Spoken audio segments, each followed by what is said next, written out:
The year was 1553, and the city of Geneva was abuzz with a chilling rumor. A man named Michael Servetus, accused of heresy, had been burned at the stake. The executioner, following the orders of the city's strict religious leader, John Calvin, had tied Servetus to a stake and set him ablaze. The flames rose high, engulfing the heretic in a fiery doom that was meant to send a clear message: heresy would not be tolerated. But not everyone in Geneva agreed with this brutal act. Among the dissenters was a man named Sebastian Castellio. Castellio, a scholar and theologian, was horrified by the execution. He believed that no one should be put to death for their religious beliefs. This conviction would soon turn him into one of Calvin's most vocal critics and a champion for religious tolerance. Sebastian Castellio was not a man of great wealth or power. He was a teacher, a translator, and a writer, born in the small town of Pontarlier in the Franche-Comté region of France. Despite his humble beginnings, Castellio's intellect and passion for justice would eventually make him a formidable opponent to the religious establishment. In the years following Servetus' execution, Castellio wrote a book titled De l'impunité des hérétiques, on the impunity of heretics.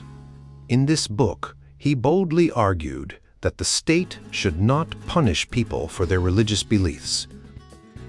He believed that true faith came from the heart, not from the threat of punishment.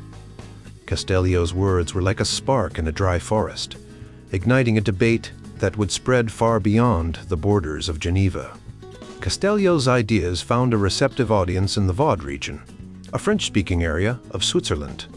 Here, his friends and supporters, such as John Zebedee and John Falaise, kept him informed about the ongoing conflicts with Calvin.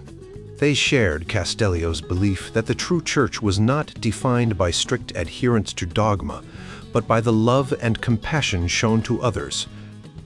In Montbéliard, a small county in the Alsace region, Castellio's ideas found another home. The Dukes of Württemberg, who governed Montbéliard, were trying to maintain a balance between Lutheran and Reformed Protestantism. The region's pastors, many of whom had studied under the Reformed leader Pierre Viret, were divided. Some embraced strict Calvinism, while others, like Pierre Toussaint, were more open to compromise and found Castellio's arguments compelling. One of Castellio's most ardent supporters was Jean Locke, a pastor in the town of Corteol. Locke had published a book that was censured by the Calvinists, and he soon became a frequent correspondent with Castellio. Locke's interest in Castellio's anti-Calvinist ideas led him to move to Montbéliard, where he found a community more open to his beliefs. Castellio's influence extended even further, reaching the Netherlands and Poland. In the Netherlands, a group known as the Remonstrants emerged challenging Calvin's doctrine of predestination. In Poland, the Socinians, a group of theologians who rejected the traditional doctrine of the Trinity, found inspiration in Castellio's writings. Despite his growing influence, Castellio never sought to lead a church or form a sect. He was a quiet revolutionary, using his pen to challenge the status quo and advocate for a more compassionate and tolerant form of Christianity. His ideas were a beacon of hope for those who believed that the true spirit of Christ was found in love and mercy, not in fear and punishment. As the years passed, Castellio's ideas continued to spread, inspiring generations of thinkers and reformers. His legacy, though often overlooked, was a powerful force in the struggle for religious freedom and tolerance. And it all began with one man's courage to stand up against the burning of a heretic in the city of Geneva. Toussaint's troubles began when he heard rumors that the Calvinists were spreading.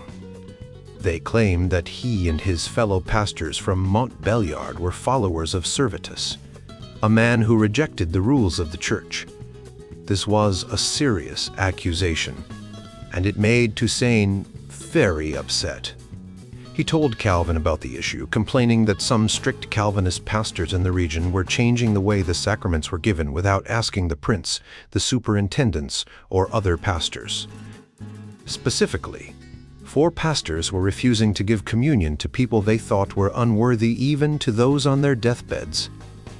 This was against the rules set by the Church in Montbéliard. Calvin and his friends were not happy about this, and these 4 pastors were eventually kicked out of the region. Toussaint's relationship with his former friend, Farel, also became strained. Farel accused Toussaint of trying to spread the ideas of Castellio and Bellianism throughout the area. Despite these criticisms, Toussaint had the support of the princes. When the Calvinists complained to Count Gaillard, the governor of Montbéliard, about Toussaint not condemning Castellio's book, Gaillard told them that Toussaint was just following the Count's orders. The Count believed that the pastors were there to guide and care for their people, and they had enough to do without being asked to condemn books without the Count's permission. Toussaint's support for Castellio led Montbéliard to become a place where Castellio's followers and other Protestants who didn't agree with Calvin could feel safe. One of the deacons in Montbéliard, Gérard Guillemin, was a follower of Castellio. Jacques Gay, a pastor in Bavens, was very passionate about Castellio's ideas and may have even translated Castellio's book concerning heretics into French. Another pastor, Leger Grimoald, who had witnessed Servetus's execution, might have been the one to translate it instead. Grimoald and Nicolas Blesdijk worked on Castellio's, on not punishing heretics, and may have translated it from Latin to French. The main issues that divided the people in Montbéliard were persecution and predestination. Toussaint and many other pastors in the region criticized the execution of Servetus and agreed with Bolsec that Calvin's idea of predestination made God responsible for evil. Because of this, Montbéliard remained a place where Protestants who didn't follow Calvin's teachings could live freely for many years.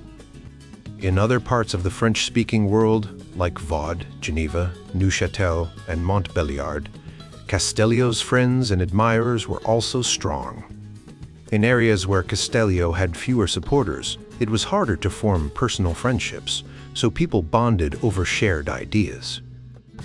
3 main issues that brought people together were supporting religious tolerance, opposing the idea that God predestines some people to hell, and emphasizing personal piety while criticizing the strict rules of the Calvinist churches. Castellio's ideas about religious tolerance were especially popular in Basel and Montbéliard. People who were being persecuted for their beliefs often found Castellio's teachings appealing. For example, in Poitiers, a friend of Castellio's named Jean Saint-Vertunien de Laval was spreading his ideas about tolerance. In Beaugency, a layman named Jean Bonneau was also teaching Castellio's ideas. Beza, a Calvinist, reported that Bonneau believed it was not right for the government to punish heretics.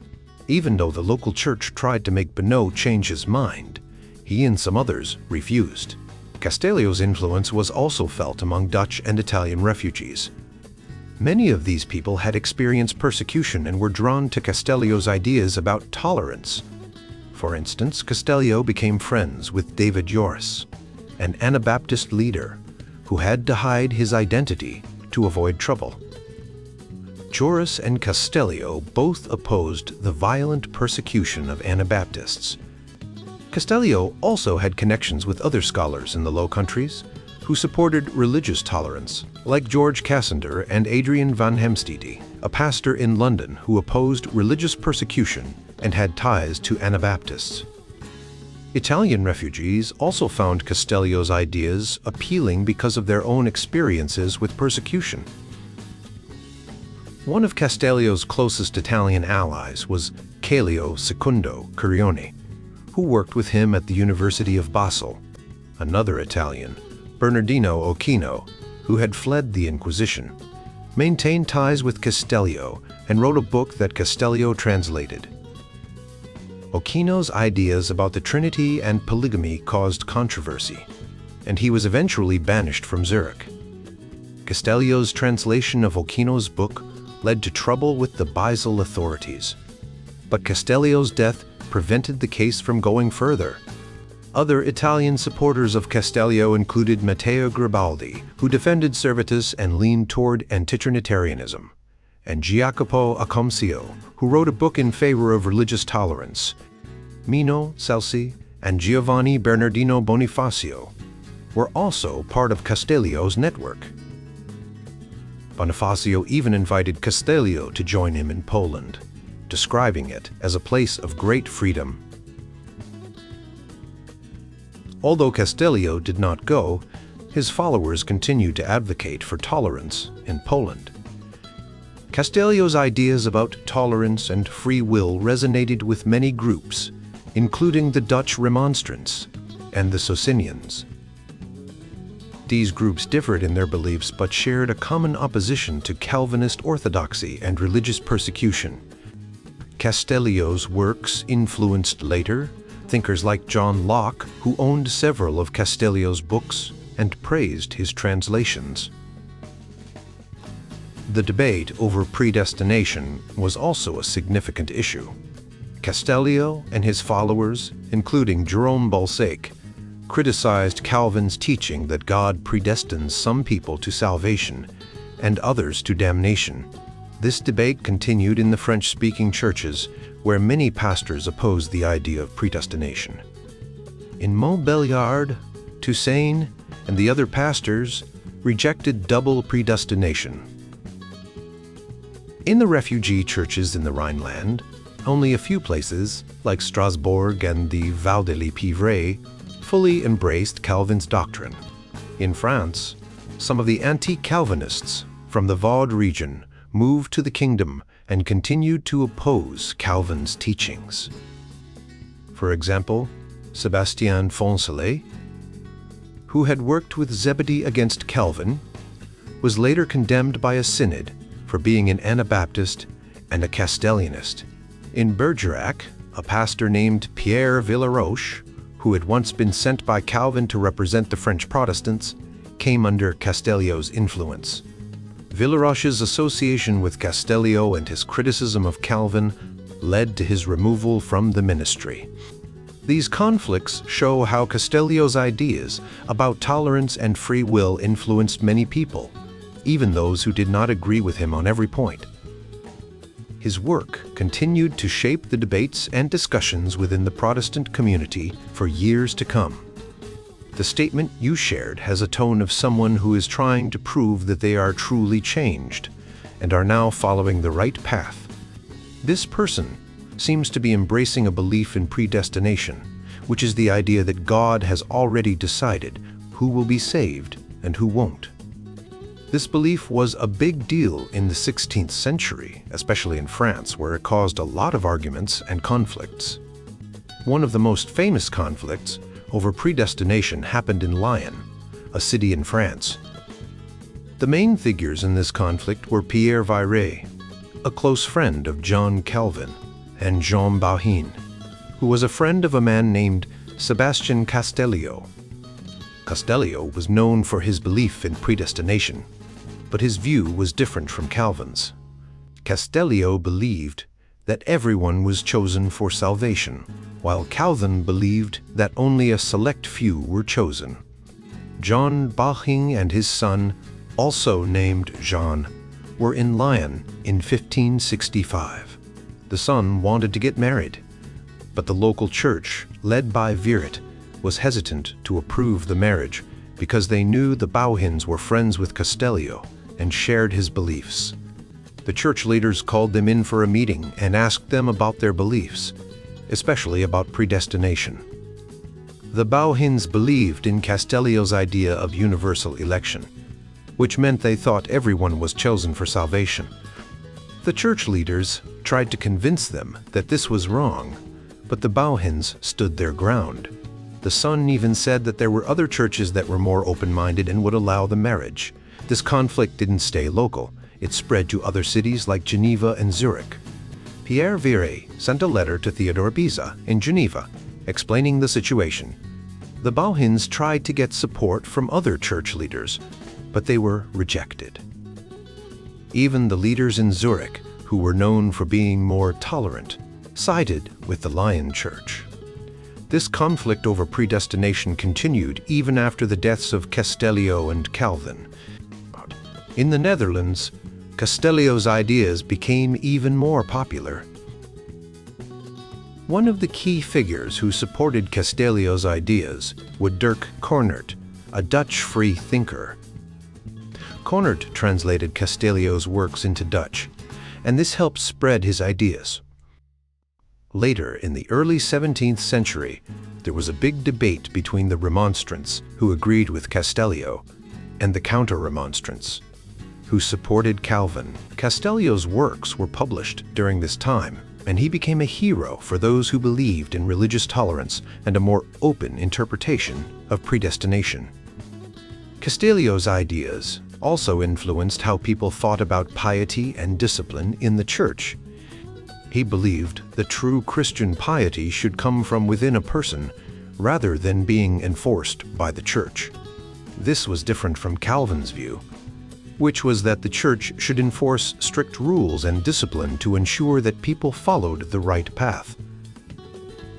One of Castellio's friends, François Pérussel, helped spread these ideas.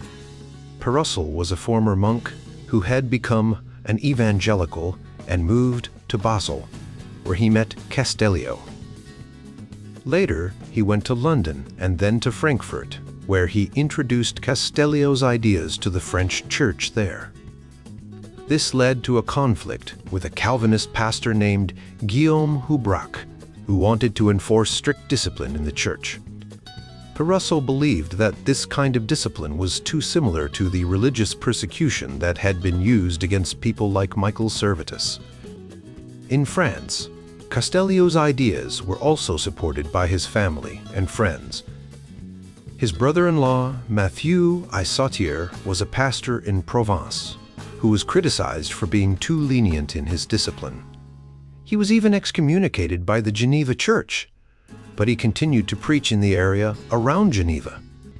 In Lyon, Castellio's followers created a sort of underground church where they could practice their beliefs without interference from the Calvinist authorities.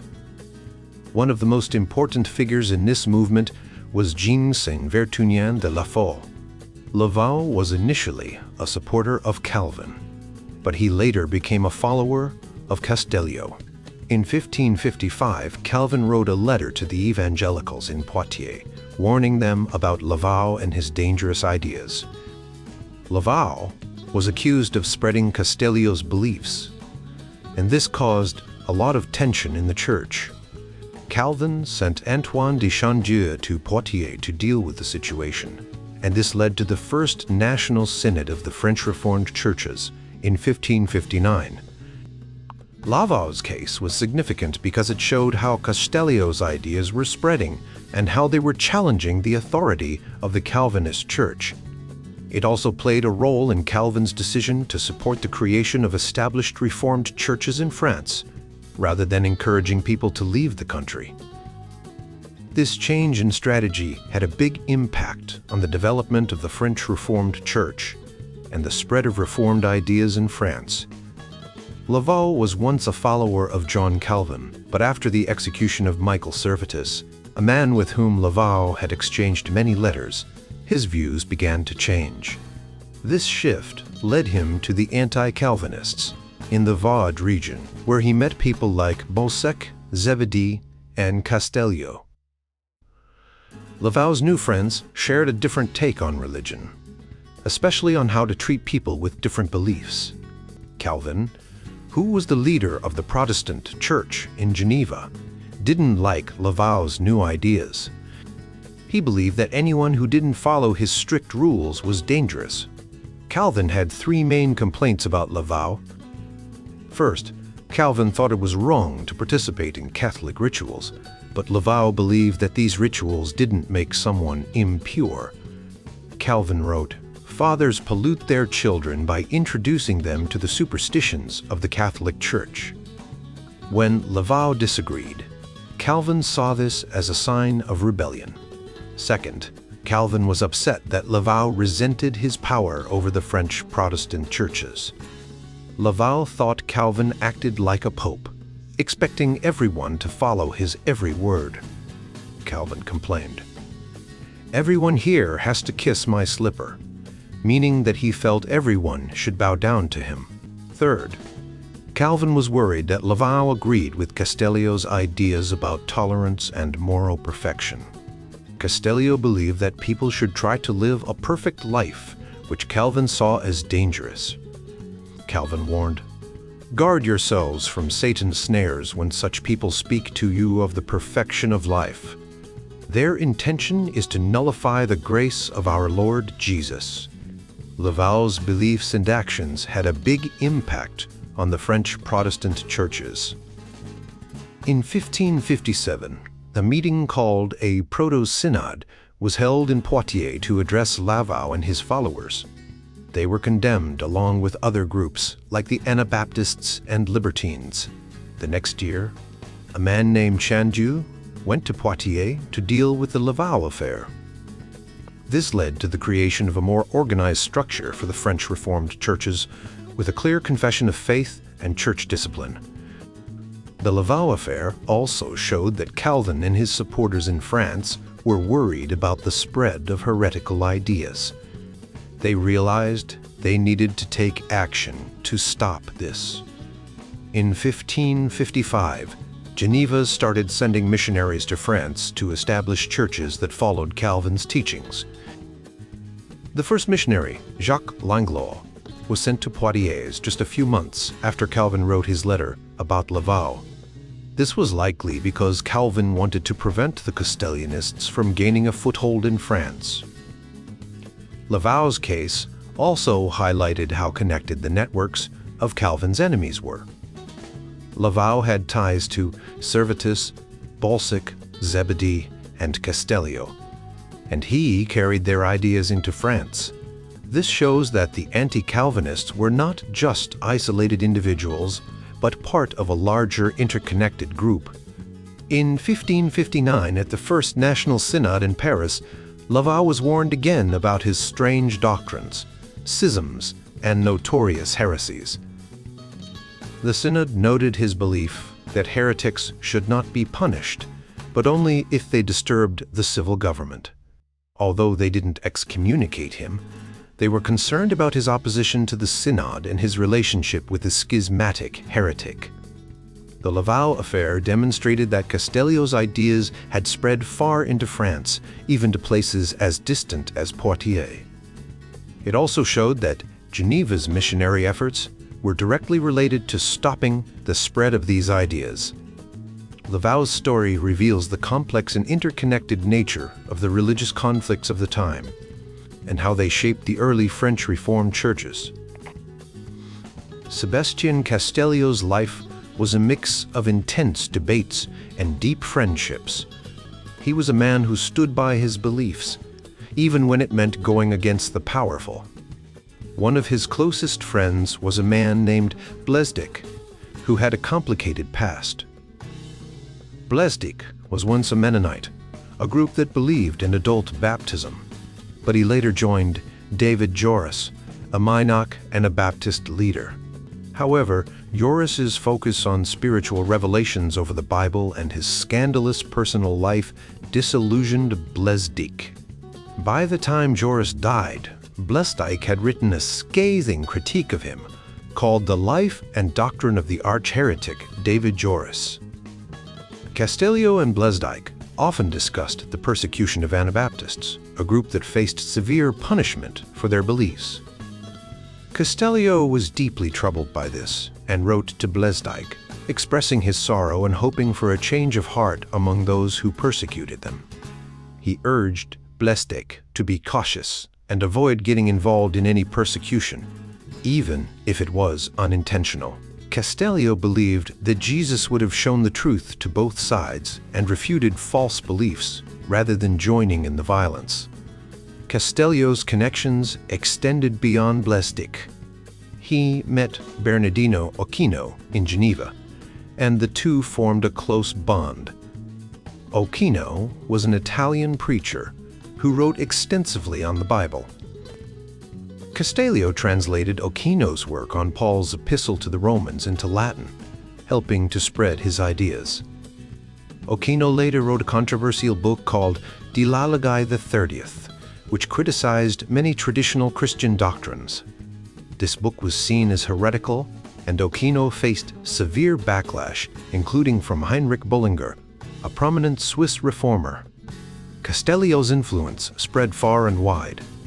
He was known to many, including Jacopo Acancio, who wrote a book called Stratagemata Satanae, The Stratagems of Satan.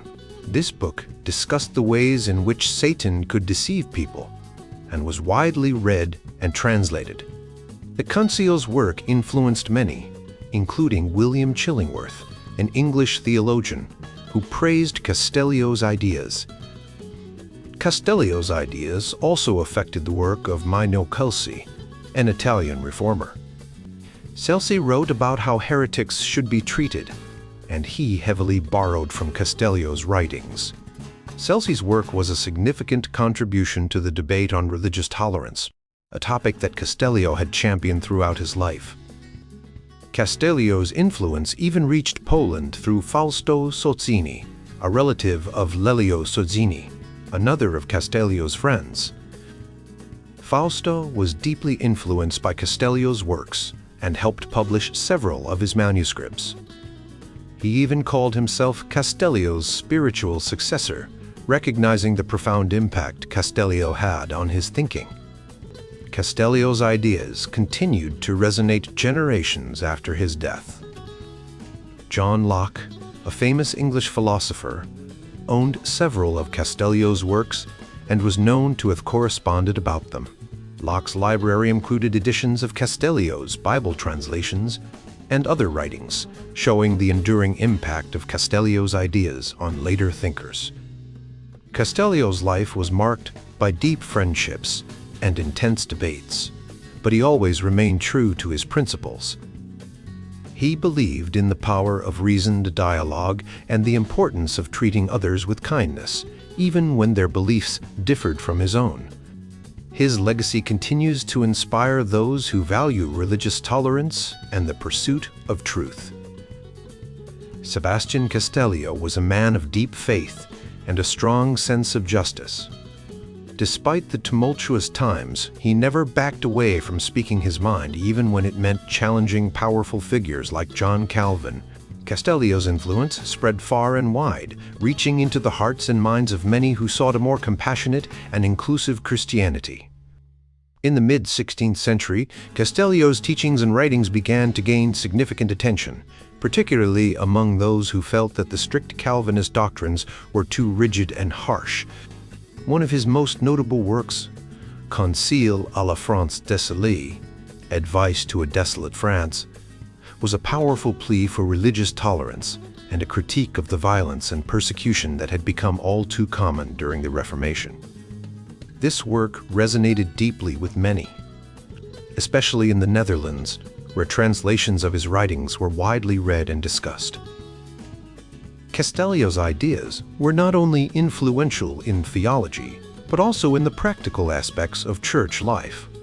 For example, his emphasis on individual piety and devotion, free from what he saw as the papist superstitions, struck a chord with many people. This was particularly true in Erasmus's native land, where his translations of religious texts, including the Imitation of Christ, were highly popular. However, Castellio's influence also brought him into conflict with some of the more conservative elements of the Reformed Church. One such conflict arose with a man named Matthew Isatier, who was Castellio's brother-in-law and a minister in Lermeren. Isatier was accused of various misconducts, including administering the Eucharist without proper preparation and holding views that were seen as dangerously close to those of Castellio. The ministers of the French Church in Lourmarin wrote to the ministers in Geneva, expressing their concerns about Isautier's behavior and his association with Castellio's teachings. Another significant figure in this period was John de Tornes, a printer and publisher who had a complex relationship with Castellio. De Tornes was initially supportive of Castellio, but later became more cautious, possibly due to the growing tensions within the Reformed community. In a letter to Castellio, de Tornes expressed his gratitude for Castellio's advice, but also admitted to feeling a sense of weakness and fear that hindered his ability to stand up against the more dominant voices in the Church. The conflicts and tensions surrounding Castellio's ideas were not limited to personal disputes. They also played out in the broader context of the Reformed Church's organization and governance. For example, at a synod in Poitiers, a man named Laval was accused of spreading heretical ideas and causing division. Laval, who had previously been a zealous opponent of Castellio, was now seen as a follower of his teachings. Calvin, in a letter to the Church of Poitiers, strongly condemned Laval and warned against the dangers of Castellio's influence. Despite these challenges, Castellio's ideas continued to spread. His emphasis on the importance of religious freedom and the need for a more compassionate and inclusive church resonated with many, including figures like Dirk Volkerts-Cornert in the Netherlands. Cornert, a prominent advocate for religious tolerance, was influenced by Castellio's works and became a vocal critic of the more rigid aspects of Calvinist doctrine. The impact of Castellio's teachings was also felt in the way the Reformed Church organized its synods and consistory meetings. At the National Synod of the Reformed Churches of France in 1559, there was a clear recognition of the need to maintain unity and discipline within the Church. The Synod's decisions reflected a cautious approach to dealing with those who were seen as promoting heretical ideas, including followers of Castellio and others like Servetus. In the end, Castellio's legacy was one of both controversy and inspiration. His unwavering commitment to religious tolerance and his critique of the more extreme aspects of Calvinist doctrine made him a pivotal figure in the early Reformation. His ideas continued to influence religious thought and practice long after his death, shaping the way many people understood and practiced their faith. Jean de Montluc, the Bishop of Valence, followed in the footsteps of Gerard Roussel, who was killed in 1555 by a Catholic zealot. Montluc had spent time in Marguerite of Navarre's court, where he was exposed to evangelical ideas. In 1554, he became the Bishop of Valence and Die, and he immediately set to work reforming his diocese. Between 1558 and 1561, he published 5 books that aimed to guide the clergy and teach the people. These books were careful not to be too radical, but still contained hints of new ideas. Montluc's efforts to reform the Church drew criticism from the Paris Faculty of Theology, which censured 18 propositions from his works. They accused him of supporting Calvinist ideas, questioning the importance of Mass, giving the cup to the laity during communion, and teaching Protestant views on faith and good works. The faculty also criticized his new vernacular liturgical rite for the Eucharist and his failure to discuss certain Catholic practices in his books. In 1560, Montluc was invited to speak at a council in Fontainebleau, organized by Queen Mother Catherine de' Medici to reduce tensions between different religious groups in France. Montluc's speech was a mix of criticism and sympathy. He acknowledged the failings of the Catholic clergy, who, he said, had neglected their duties, leaving the people without proper guidance. He praised the new preachers who had stepped in to teach the people, emphasizing that these preachers had been around for over 30 years, not just the recent wave from Geneva. Montluc proposed several reforms, including making the Bible available in the vernacular, preaching daily sermons in the king's household, and encouraging the singing of psalms. He also suggested holding a national council to address the issues, much like the early French kings had done. His speech showed that he wanted to reform the French church along evangelical lines, but not under Calvin's leadership in Geneva. Montluc's influence grew, and he was invited to preach at court during Easter 1561. The Spanish ambassador reported that Montluc's sermons were unconventional, and that he gave the king a booklet with heretical ideas. Despite the controversy, Montluc's presence at court was a sign that his moderate views had gained some traction. François Baudouin, another key figure in the Gallican evangelical movement, had a different path. Born in Arras, Baudouin received a humanist education and studied law in Paris. He worked as a secretary for Charles Dumoulin, a renowned jurist, and lived in a household with other students who were also growing in their evangelical faith. Baudouin initially supported Calvin, but later became a proponent of religious concord, or finding a middle ground between Catholics and Protestants. Baudouin's ideas gained traction among the nobility, including Antoine of Navarre, who sought a compromise solution to the religious conflicts. Baudouin's work and ideas were influential, and he became a key figure in the movement for a reformed French church that could coexist with Catholicism. These two men, Jean de Montluc and François Baudouin, were part of a broader movement of Gallican evangelicals who believed in reforming the French church from within. They sought to find a middle ground that could bring peace and unity to France, a goal that was increasingly difficult as the religious tensions escalated into the wars of religion. In the heart of the 16th century, a time of great religious upheaval, a man named François Baudouin found himself at the center of a heated debate. Baudouin, a French lawyer and humanist, had a unique vision for reforming the church. Unlike others who sought to completely tear down the old structures, Baudouin believed in a more moderate approach, one that could bring different religious groups together. Baudouin's journey began in 1545, when he developed a theory that separated inner beliefs from outward practices. This idea allowed him to practice a form of hidden faith known as Nicodemism, which he hoped would protect him from religious persecution. However, this stance eventually led to a falling out with John Calvin, a leading figure in the Reformation. Calvin, who believed in a more radical change, saw Baudouin's moderate approach as a betrayal. In 1545, Baudouin faced accusations of heresy and was forced to flee to Geneva, where he briefly worked with Calvin. But the tensions between them grew, and Baudouin eventually moved to other cities, including Lyon and Bourges, where he continued to advocate for his moderate views. Despite Calvin's advice to leave France, Baudouin stayed believing that he could still influence the reform from within. By 1555, Baudouin's relationship with Calvin had deteriorated. He moved to Strasbourg and later to Heidelberg, where he became close to George Cassander, a man who shared his vision of a more conciliatory approach to religious reform. Cassander and Baudouin both opposed the harsh treatment of Michael Servetus, a controversial figure who was burned at the stake in Geneva on Calvin's orders.